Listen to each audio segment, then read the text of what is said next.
In the Bible, Moab is both a person and a people group. Moab was the son of Lot, Abraham's nephew, born after the destruction of Sodom, Genesis 19:30-38. His descendants became the nation of Moab, who settled east of the Dead Sea. Throughout the Old Testament, Moab usually refers to this nation. The Moabites had a complicated and often hostile relationship with Israel. At times they opposed God's people directly, such as when they tried to curse Israel through Balaam, Numbers 22-24.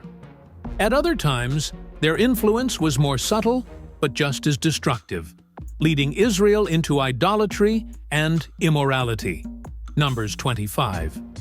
Their worship of the god Chemosh revealed how far they had drifted from the Lord. Spiritually, Moab represents more than a neighboring nation. It becomes a picture of compromise.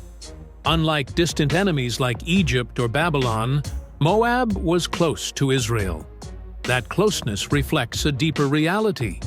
Moab symbolizes compromise that exists near the things of God, but is not fully surrendered to Him. It represents a life that looks familiar with truth, yet is shaped more by the flesh than by obedience. One of Moab's defining roles in Scripture is how they led Israel into sin, not through force, but through enticement. This shows a powerful principle. Some of the greatest dangers to our faith are not obvious attacks, but subtle invitations that slowly pull our hearts away from God. The prophets also describe Moab as proud and self-sufficient.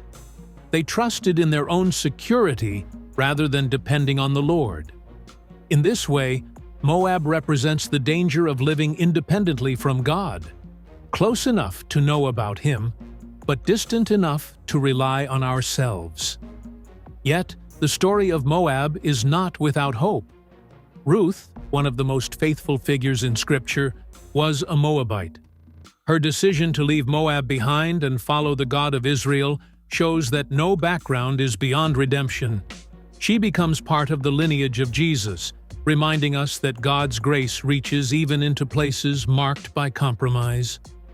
In the end, Moab stands as both a warning and an invitation. A warning against subtle compromise and pride, and an invitation to turn fully to God and be restored by His grace.